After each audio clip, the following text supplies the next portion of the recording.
Hello friends, this is me Hemant Agarwal and you are watching me on my YouTube channel Maths on Class। इस video में मैं आपके लिए 3 problems लेके आया हूं जो कि कॉम्प्लेक्स नंबर वाले चैप्टर से हैं और तीनों प्रॉब्लम्स बहुत ही इंटरेस्टिंग हैं, जेईई मेंस लेवल के हैं। तो इस वीडियो में हम इन 3 प्रॉब्लम्स को सॉल्व करेंगे। उससे पहले आप वीडियो को पॉज करके एक बार इन प्रॉब्लम्स को जरूर ट्राई करें, then match your answer and match your method, right. तो we start with the first problem. First problem is that if modulus of 2 iota z1 minus z1 minus z2 upon 2 iota z1 plus z1 plus z2 equals to cos theta plus iota sin theta upon cos theta minus iota sin theta। ठीक है ना, दोनों तरफ mod लगाया हुआ है, LHS में भी RHS में भी। Then z1 upon z2 is, तो options are purely real, purely imaginary, argument of z1 by z2 equals to π/6, argument of z1 by z2 equals to 0। तो इन ऑप्शंस में से हमको देखना है कौन सा ऑप्शन राइट है। Okay, so we start with the first problem. तो फर्स्ट प्रॉब्लम में देखिए जो आपको गिवन है उसको लिख देते हैं। Given modulus of 2 iota z1 minus z1 minus z2 upon 2 iota z1 plus z1 plus z2 equals to modulus of cos theta plus iota sin theta upon cos theta minus iota sine theta, right.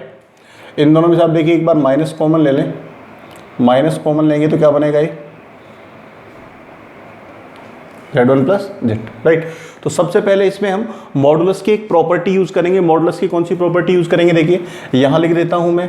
आप जानते हैं कि mod of z1 upon z2, z1 upon z2 का जो whole modulus है ये किसके equal होता है, mod of z1 upon mod of z2 के।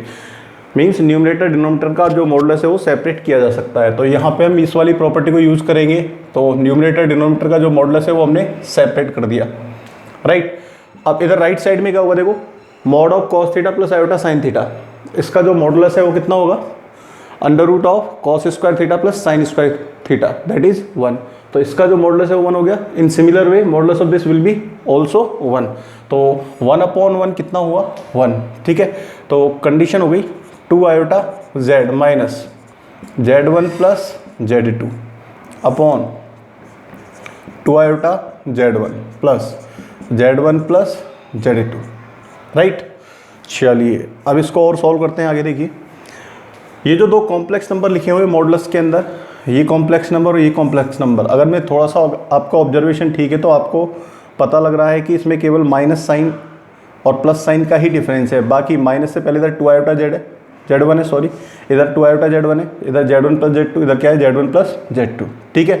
तो अब इसको सॉल्व करने के लिए हम क्या कर रहे हैं, 2z1 को इसमें से कॉमन ले रहे हैं, ठीक है। तो 2z1 जब मॉडुलस से बाहर आएगा तो क्या बनेगा, mod of 2z1, right. Mod के अंदर क्या रह जाएगा, iota minus z1 plus z2 upon 2z1, right. Similarly यहाँ से भी 2z1 कॉमन लें तो मॉड ऑफ 2z1 बनेगा, इधर क्या रह जाएगा, iota plus z1 plus z2 upon 2z1, right, equals to 1। Now this is cancelled by this, ये दोनों कैंसिल होंगे, ठीक है। इसको उधर हम LHS में सॉरी RHS में ट्रांसफ़र कर देते हैं इसका, तो बनेगा mod of iota minus z1 plus z2 upon 2z1 equals to mod of iota plus z1 plus z2 upon 2z1, ठीक है। अब हमें इस कंडीशन को सॉल्व करना है। तो देखिए इसको सॉल्व करने के लिए एक बार के लिए इसको हमने कुछ सपोज कर लिया, लेट दिस इज अल्फा। क्या सपोज कर लिया इसको, अल्फा। अब ये कॉम्प्लेक्स नंबर हो सकता है, मतलब a plus iota b type का नंबर हो सकता है, प्योरली रियल हो सकता है, प्योरली इमेजिनरी हो सकता है। इसके बारे में हमें कुछ भी नहीं पता, इसके बारे में हम पता करेंगे। तो इसको हमने क्या सपोज कर लिया, अल्फा। तो ये भी क्या बन जाएगा, this also will be alpha, ठीक है। तो ये भी अल्फा बनेगा, ठीक है। अब तो इसमें जब इसकी जगह अल्फा रिप्लेस करेंगे तो क्या कंडीशन बनेगी, ये बनेगी mod of iota minus alpha equals to mod of iota plus alpha, right. तो ये जो कंडीशन है, इस कंडीशन के बेसिस पे देखिए हम क्या कंक्लूजन निकाल सकते हैं। Mod of iota minus alpha equals to mod of iota plus alpha. ये जो 2 कॉम्प्लेक्स नंबर इन दोनों के मॉडुलस सेम हैं, तो तो इन दोनों कॉम्प्लेक्स नंबर के मॉडुलस सेम है, तो आप देख सकते हैं एक तरह से एक दूसरे के कॉन्जुगेट हो गए। यहाँ पे आयोटा माइनस अल्फा है, यहाँ पे क्या है आयोटा प्लस अल्फा, ठीक है ना। तो मतलब ये वाली जो कंडीशन है केवल तभी ट्रू हो सकती है जब अल्फा एक रियल नंबर हो, जब अल्फा क्या हो, एक रियल नंबर हो, ठीक है। तो अल्फा जो है यहाँ से क्या इंप्लाइज होगा कि अल्फा इज रियल। हालांकि आप इसका दोनों साइड स्क्वायर करके मैथमेटिकली भी आप इसको सॉल्व करके देख सकते हैं, तो जब इसको सॉल्व करेंगे तो अल्फा क्या आएगा, एक रियल नंबर ही आएगा, ठीक है ना। बाकी आप डायरेक्ट ऑब्जर्वेशन से भी पहचान सकते हैं कि ये जो कंडीशन है ये तभी ट्रू हो सकती है जब अल्फा क्या हो, रियल नंबर हो, राइट। आई होप आपको समझ में आ रहा होगा। इतना ऑब्जर्वेशन तो आपका होना चाहिए अगर आप जेई मेंस और जेई एडवांस की प्रिपरेशन कर रहे हैं। तो अल्फा क्या हो गया, रियल हो गया। अल्फा रियल होने का मतलब क्या है, अल्फा की वैल्यू क्या थी, Z1 plus Z2 upon 2Z1 is real. Real means purely real, ठीक है। लेकिन हमें तो किसके बारे में फाइंड आउट करना था, Z1 अपॉन Z2 के बारे में। तो Z1 अपॉन Z2 बनाना होगा, तो उसके लिए देखो यहाँ पे एक छोटी सी प्रॉपर्टी हम यूज़ करेंगे कि रियल नंबर का जो कॉन्जुगेट होता है वो उसी रियल नंबर के इक्वल होता है, राइट। फॉर एग्जाम्पल जैसे 5 है, 5 का कॉन्जुगेट क्या आएगा, कॉम्प्लेक्स कॉन्जुगेट क्या आएगा 5 का, 5। 2 का कॉम्प्लेक्स कॉन्जुगेट क्या आएगा 2। तो कोई रियल नंबर अगर है तो उसका कॉम्प्लेक्स कॉन्जुगेट उसी रियल नंबर के इक्वल होता है। तो ये एक रियल नंबर है, तो इसका जो कॉन्जुगेट होगा, इसका कॉन्जुगेट ही आएगा, ठीक है, होल बार, वो इसी के इक्वल होगा, Z1 plus Z2 upon 2Z1 के, राइट। अब आप इसमें कॉन्जुगेट वाली प्रॉपर्टी यूज करेंगे तो इनके बार सेपरेट हो जाएंगे, तो ये बनेगा Z1 bar plus Z2 bar upon 2 का बार 2 होगा, Z1 bar equals to Z1 plus Z2 upon 2Z1। 2 से 2 कैंसिल आउट। अब कुछ नहीं, आपको इनको डायरेक्टली मल्टीप्लाई कर लेना है। तो इनको जब डायरेक्टली मल्टीप्लाई करेंगे तो देखिए क्या बनेगा, Z1 को इधर मल्टीप्लाई करेंगे तो ये बनेगा Z1 bar plus Z1 Z2 bar, right, equals to इधर क्या बनेगा, इससे मल्टीप्लाई होगा तो Z1 bar plus Z1 bar Z2, तो ये टर्म भी कैंसिल, ठीक है। तो आपके पास फाइनली क्या आया, Z1 Z2 bar equals to Z1 bar Z2। तो इसको लिख सकते हैं Z1 upon Z2 equals to Z1 bar upon Z2 bar, या आप इसका होल बार बना के लिख सकते हैं इस टाइप से, ठीक है ना। कॉन्जुगेट की अगर प्रॉपर्टी यूज़ करें तो सबसे पहली प्रॉपर्टी हमने यहाँ पे यूज़ की थी मॉडुलस के लिए, उस टाइप की प्रॉपर्टी कॉन्जुगेट के लिए भी होती है। Means conjugate of Z1 upon Z2 is equal to Z1 conjugate upon Z2 conjugate. तो वो प्रॉपर्टी यूज़ करेंगे तो कंडीशन बन जाएगी। तो देखो ये जो नंबर है Z1 अपॉन Z2, ये एक ऐसा कॉम्प्लेक्स नंबर है कि इसका जो कॉन्जुगेट है वो इसी के इक्वल आ रहा है। इसको सॉल्व करने पर क्या रिजल्ट मिला आपको कि Z1 अपॉन Z2 का जो कॉन्जुगेट है वो Z1 अपॉन Z2 के इक्वल ही है। तो ऐसा कब पॉसिबल होता है, ऐसा तभी पॉसिबल होगा जब Z1 अपॉन Z2 क्या हो, रियल नंबर हो। It means Z1 upon Z2 is real. तो यहाँ से ये क्या बना, एक रियल नंबर बना। तो Z1 अपॉन Z2 के बारे में पता करना था बेसिकली आपको। तो ऑप्शंस देखिए, फर्स्ट ऑप्शन में दिया हुआ है this is purely real, first option correct हो गया। तो जब ये प्योरली रियल है तो सेकंड ऑप्शन रॉन्ग होगा। अब देखिए थर्ड और फोर्थ में आर्गुमेंट की बात हो रही है, तो Z1 अपॉन Z2 रियल तो हो गया, अब रियल नंबर है, लेकिन रियल नंबर में भी ये पॉजिटिव है या नेगेटिव है ये हम फाइंड नहीं कर पाए हैं इसमें। तो Z1 अपॉन Z2 पॉजिटिव भी हो सकता है, नेगेटिव भी हो सकता है, इसका साइन अभी अननोन है, ठीक है ना। तो जब तक साइन नहीं पता होगा तब तक हम आर्ग्यूमेंट नहीं बता सकते। तो आर्ग्यूमेंट Z1 अपॉन Z2 का 0 भी हो सकता है, अगर ये पॉजिटिव हुआ तो क्या होगा 0, और अगर ये नेगेटिव हुआ तो क्या होगा इसका आर्ग्यूमेंट पाई। तो means argument of Z1 of Z2 में भी 0 और पाई, ठीक है ना। तो आर्ग्यूमेंट के बारे में कुछ भी फिक्स नहीं होगा, मीन्स कुछ भी आप इसमें निश्चित रूप से नहीं कह सकते हैं, ठीक है ना। सर्टेनली कुछ भी नहीं कहा जा सकता है आर्ग्यूमेंट के बारे में, इसलिए option number 4 is not correct, ठीक है ना। ऑप्शन नंबर 4, बल्कि आप ऐसे कह सकते हैं option number 4 is not completely correct, may be correct but it is not completely correct, completely correct नहीं है। तो इनमें से कौन सा ऑप्शन होगा, first. So this was the first question, right. I hope आपको ये समझ में आया होगा। Now we move to the question number 2।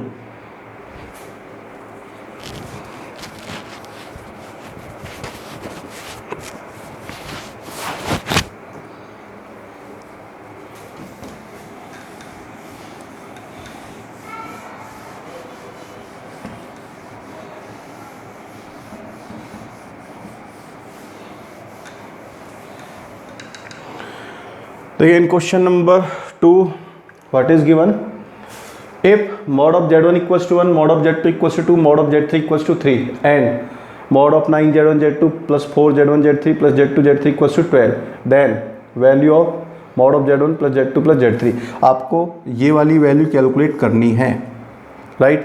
तो देखिए इसमें क्या क्या गिवन है आपको। क्वेश्चन नंबर 2 में given mod of z1, this is 1, mod of z2, this is 2 and mod of z3 equals to 3, and also one more condition is given which is mod of 9 z1 z2 plus 4 z1 z3 plus z2 z3 equals to 12। तो इनकी help से आपको इसकी value बतानी है, ठीक है। तो देखिए mod of z1 plus z2 plus z3 की वैल्यू बताने के लिए आपको ये टर्म क्रिएट करनी होगी, राइट। तो जैसे यहाँ पे z1 अपन z2 के बारे में पता करने के लिए हमने z1 अपन z2 को क्रिएट किया था, लास्ट में z1 अपन z2 लेके आए थे, ऐसे ही यहाँ पे इस टर्म को आपको क्रिएट करना है, तभी आप इसकी वैल्यू बता पाएंगे। तो इसको क्रिएट कैसे करेंगे, देखिए इसको क्रिएट करेंगे हम इस कंडीशन की हेल्प से। अब इस कंडीशन की हेल्प से कैसे क्रिएट किया जाएगा इसको देखिए, इसमें इस कंडीशन को ऑब्जर्व करने से कुछ पता चलता है कि क्या करना है, क्या करना चाहिए। इसमें जैसे 9 है, 4 है, यहाँ पे आप मल्टीप्लाई में क्या मान सकते हैं 1, राइट। अब देखिए 9 जो है, 9 का क्या करेंगे, 9 के लिए हमारे माइंड में एक बात आती है कि इसका अगर मैं स्क्वायर कर दूँ तो mod of z3 square equals to कितना आएगा, 9 आएगा। तो 9 की जो वैल्यू बनेगी वो कितनी बनेगी, mod of z3 square, right. ऐसे 4 की वैल्यू क्या बनेगी, ऐसे mod ऑफ z2 स्क्वायर, और 1 की वैल्यू क्या होगी, इसका स्क्वायर करेंगे तो mod ऑफ z1 स्क्वायर। तो आप इसमें लिख सकते हैं 9 को क्या लिख दिया हमने, 9 को लिखा mod of z3 square, z1 z2 as it is. 4 को हमने क्या लिखा, mod of z2 square, z1 z3 as it is, and 1 this can be written mod of z1 square, z2 z3 equals to 12, right, ठीक है। अब देखिए अब क्या किया जा सकता है, अब आप इसमें एक प्रॉपर्टी यूज़ कर सकते हैं। प्रॉपर्टी क्या यूज़ करेंगे, आप जानते हैं कि mod of z square is equal to z bar होता है, राइट। तो इस प्रॉपर्टी को इसमें यूज़ करेंगे तो ये बनेगा mod of z3 bar, right, z1 z2 plus इसको लिखेंगे z2 बार z1 z3, राइट। इसको लिखेंगे z1 bar z2 z3, right, equals to 12। Now this imply, अब ऐसा करने पर देखिए अब इसमें क्या किया जाएगा, आपको पता चल रहा होगा, देखो z1 z2 z3 सभी टर्म्स में बन रहा है, तो z1 z2 z3 को कॉमन लें तो मोड से बाहर आएगा तो ये बनेगा mod of z1 z2 z3, और फिर इस मॉडुलस के अंदर क्या रह जाएगा, z3 bar plus z2 bar plus z1 bar equals to 12, right. अब देखिए अगेन इसमें हम एक प्रॉपर्टी यूज़ करेंगे। प्रॉपर्टी क्या होगी, देखो mod of z1 z2, mod of z1 z2 क्या होता है, देखिए mod of z1 z2 means अगर मॉडुलस के अंदर दो कॉम्प्लेक्स नंबर मल्टीप्लाई में है तो उनके मॉडुलस को ज़रूरत पड़ने पर सेपरेट करके लिखा जा सकता है, ये प्रॉपर्टी होती है, ठीक है। तो यहाँ पे 3 कॉम्प्लेक्स नंबर्स हैं z1 z2 z3, तो इनके मॉडुलस अगर सेपरेट करेंगे तो ये बनेगा क्या, mod z1 mod z2 mod z3, इसी टाइप से बनेगा, ठीक है। बाकी एज इट इज़ आएगा, एज इट इज़ क्या, इसको आप ऐसे लिख लें z1 z2 z3 whole bar equals to 12। तो यहाँ भी आप प्रॉपर्टी यूज़ कर सकते हैं कॉन्जुगेट की। क्या प्रॉपर्टी होती है, देखिए प्रॉपर्टी होती है कॉन्जुगेट की, z1 plus z2 whole bar equals to होता है z1 बार प्लस z2 बार, ठीक है ना। सब में या डिफरेंस में अगर होल बार हो तो उनको सेपरेट करके आप लिख सकते हैं, और वाइस वर्सा भी देख सकते हैं इस प्रॉपर्टी को, वाइस वर्सा ये प्रॉपर्टी ट्रू है मींस ऐसा होगा तो आप इसको ऐसे लिख सकते हैं, ठीक है। तो वो प्रॉपर्टी हमने यहाँ पे यूज़ की।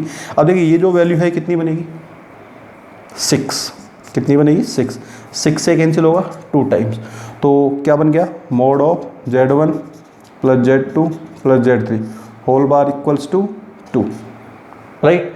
तो अब देखिए किसी कॉम्प्लेक्स नंबर का मॉडुलस और उसके कॉन्जुगेट का मॉडुलस दोनों इक्वल होते हैं, ठीक है। तो अगर मैं इसमें से बार हटा दूं तो ये बनेगा mod of z1 plus z2 plus z3, उसकी वैल्यू कितनी आ जाएगी 2, मीन्स बार हटाने पर ये वाली कंडीशन बनेगी, राइट। तो mod of z1 plus z2 plus z3 कितना आया 2, सो answer of this question will be 2, first option is correct. तो ये क्वेश्चन बहुत ही इंटरेस्टिंग क्वेश्चन है। इसमें आपने देखा मॉडुलस और कॉन्जुगेट की प्रॉपर्टीज़ को यूज़ किया गया है, ठीक है ना। इस तरह के क्वेश्चन, इस तरह के प्रॉब्लम्स अगर आप जेई और मेंस एडवांस के लिए प्रिपरेशन कर रहे हैं, जिस भी आप इंस्टीट्यूट में या जिस भी बुक को आप पढ़ रहे हैं, तो उसके स्टडी मटेरियल में आपको इस टाइप के बहुत सारे क्वेश्चंस मिल जाएंगे। तो इन क्वेश्चंस को सॉल्व करने का जो मेथड है वो कुछ इस तरह से रहता है। इसमें मॉडुलस और कॉन्जुगेट की प्रॉपर्टीज़ को यूज़ किया जाता है, right. Now we move to the question number 3।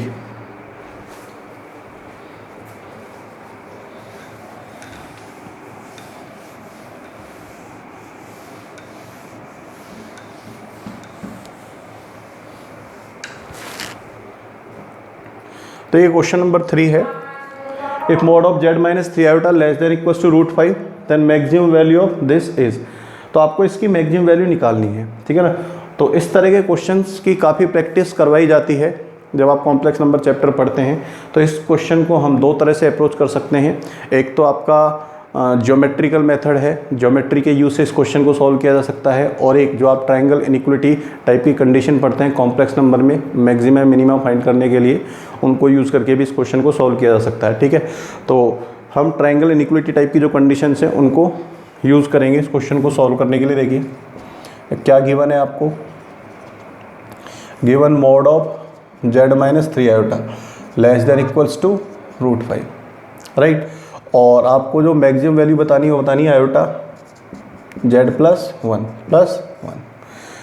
तो देखिए ट्रायंगल इनइक्वलिटीज़ क्या होती है, देखिए मैं यहाँ लिख देता हूँ। आप जानते हैं कि whole modulus of z1 plus z2 is less than equals to mod of z1 plus mod of z2 greater than equals to mod of z1 minus mod of z2। ये कंडीशन होती है, राइट। तो इस condition को हम यहाँ पे use करने वाले हैं। तो मैक्सिमम के लिए अगर चाहिए तो ये वाली कंडीशन यूज़ कर लो, मिनिमम के लिए चाहिए तो ये वाली कंडीशन यूज़ कर लेते हैं, ठीक है ना। तो मैक्सिमम के लिए हम ये वाली कंडीशन यूज़ करेंगे। तो z1 प्लस z2 टाइप का आपको बनाना पड़ेगा यहाँ पे। तो उसके लिए देखो, अच्छा चूँकि आपको इसके साथ ये कंडीशन भी दी हुई है तो इसका भी यूज़ करना है। इसको यूज़ करते हुए आपको इसकी मैक्सिमम वैल्यू बतानी है। तो इसको यूज़ करने के लिए देखो यहाँ पे z माइनस 3 आयोटा है, तो z के साथ में आपको क्या क्रिएट करना पड़ेगा, पहले 3 आयोटा, राइट। तो 3 आयोटा कैसे क्रिएट करेंगे, आयोटा 3 आयोटा क्रिएट करने के लिए 3 आयोटा इसमें ऐड कर लो और इतना ही सबट्रैक्ट कर लो, राइट। तो इसको इस टाइप से लिखा जा सकता है।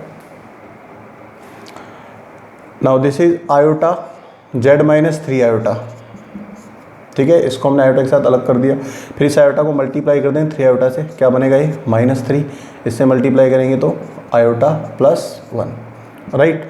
Now this is iota z minus 3 iota, और ये बन गया है माइनस का 2 प्लस आयोटा।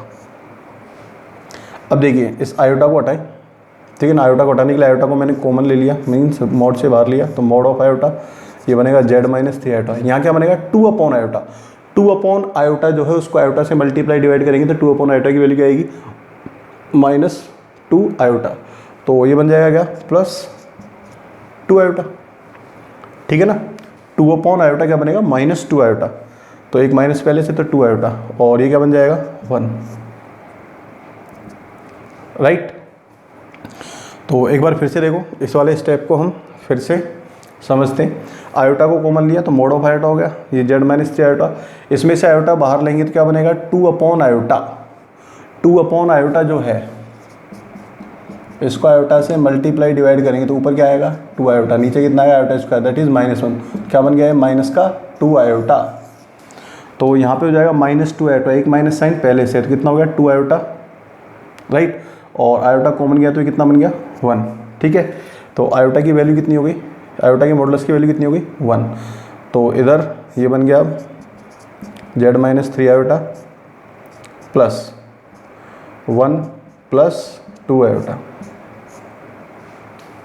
राइट। तो देखिए अगर इसको z1 कंसीडर किया जाए, इसको क्या कंसीडर करें अपन z2, तो क्या बन गया ये mod of z1 plus z2। This will be less than mod of z1 plus mod of z2 according to this condition, ठीक है।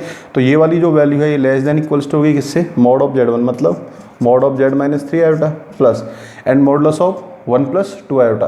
तो मॉडुलस ऑफ 1 प्लस 2 आयोटा कितना होगा √5। तो ये वाली जो वैल्यू है less than equal to z minus 3 iota plus root 5 से, ठीक है। अब mod of z minus 3 iota ये किससे कम है, रूट 5 से, means mod of z minus 3 iota की मैक्सिमम वैल्यू कितनी है, रूट 5। तो मैक्सिमम वैल्यू अगर यहाँ पे रख दें रूट 5 और एक रूट 5 ये तो कितना हो जाएगा 2 रूट 5, इसकी मैक्सिमम वैल्यू कितनी हो जाएगी 2 रूट 5, मीन्स ये वाली जो वैल्यू है ये लेस देन इक्वल्स टू होगी किससे, 2 रूट 5 से, ठीक है। तो ये वैल्यू किससे कम होगी, 2 रूट 5 से, और ये किससे कम है, इससे, ये किसके इक्वल था, इसके। तो आप डायरेक्ट लिख सकते हैं कि iota of z plus one modulus this is less than equals to root 5 plus root 5, 2 root 5। So maximum of this value will be 2 root 5। So answer of this question will be 2 root 5, right. I hope आपको समझ में आया होगा। इस तरह के questions आपने solve भी किए होंगे, कॉम्प्लेक्स नंबर चैप्टर आपने पढ़ा होगा। तो ये जेईई मेंस लेवल के बहुत ही इजी और इंटरेस्टिंग क्वेश्चन थे जिनमें प्रॉपर्टीज़ आपको यूज़ करनी थी, ठीक है ना। और इस तरह के क्वेश्चंस को सॉल्व करने की प्रैक्टिस आपको करते रहना चाहिए, इस तरह के क्वेश्चंस को सॉल्व आपको, ताकि जब इस तरह के क्वेश्चन से जब आपका सामना हो तो आप उसको ईजी वे में डील कर सकें।